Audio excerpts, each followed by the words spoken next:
Southern Air Command has organized two very special events for the people of Thiruvananthapuram on the special occasion of Onam. What you see behind me in the static display are the latest aircraft and weapon systems which we operate in the Southern Air Command. A special thing about today's display is that three of India's top indigenous defense products are on display today. We have the light combat aircraft, which is the Tejas, which is already operationalized. Then we have the advanced light helicopter, Dhruv, which is a workhorse of the Indian Air Force, and you would also have seen it during displays by the Sarang helicopter aerobatic team.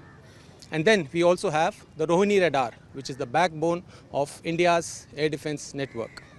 In addition, we also have got today on display the Sukhoi 30, the Avro, the Igla weapon systems, and Indian Air Force's Special Forces, the Garuds. Southern Air Command is one of the youngest operational commands of the Indian Air Force, and we have a responsibility of guarding the entire southern peninsula and the vast maritime regions around it.